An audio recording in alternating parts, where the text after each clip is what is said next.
And you mentioned Mac being a man of faith. Did you guys talk about that during this journey? Yeah, yeah. We prayed every night that, before Moira and I would be in there with them and we would pray with them. Quite often, he would lead the prayer. He wanted to. Uh, he was, big Saint Augustine guy and had a beautiful Saint Augustine book, and he would pull Saint Augustine prayers out. He Mac went through some challenging times back just post college. He wasn't really happy doing the touring thing. He toured Europe and he went to the Philippines and he, did all this music stuff and went around the States and everything. And I don't think he was happy. And he, kind of wanted to regroup a bit. And so my wife introduced him to a Catholic kind of mentor therapist. Mac had gone to Catholic school when he was younger. He went to Notre Dame High School in Sherman Oaks, California. But then, went off and whatever. But he really wanted, he was searching, for something fulfilling and more than what he was getting with kind of being in the music scene, the touring scene. He really wanted to compose music for films and stuff like that. But he was a drummer and he was an exceptional drummer. So he was getting hired to drum.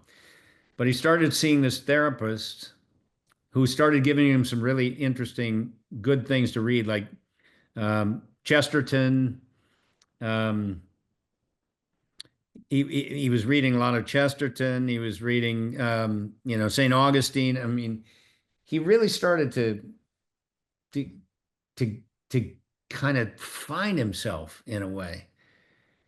And then he wanted to be, he wanted to be confirmed into the Catholic Church when he was in high school. He was going through confirmation classes, and he said to my wife and I, "Hey, do I have to keep doing this?" And so we said, "Okay, step out." So he came to it on his own, without somebody kind of saying, "You got to do this." He came to it on his own.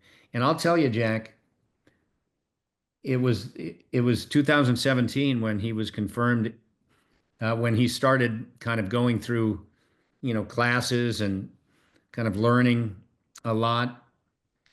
And then it was May of 2018 that he was confirmed into the church. And 2 months later, he was diagnosed with cancer.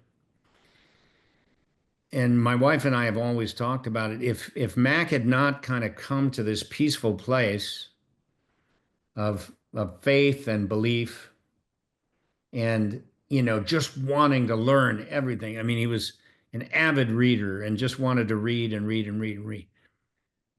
If he had not, if he was still in that sort of dark, sort of lost place when he gets hit with a cancer diagnosis, it would have been much, much harder for him.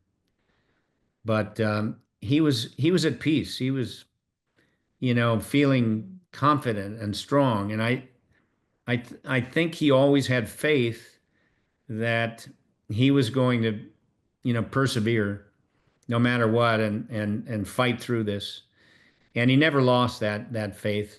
I think he just lost the strength in the end because his body was so impaired and it was getting harder and harder physically for him. But I will tell you this, Resurrection and Revival, part one, was finished in December of 2023. And later that month, Mac went into the hospital and died 6 days later. So he was happy at the end that he had completed this mission of making this record and that it was beautiful and it was moving to people.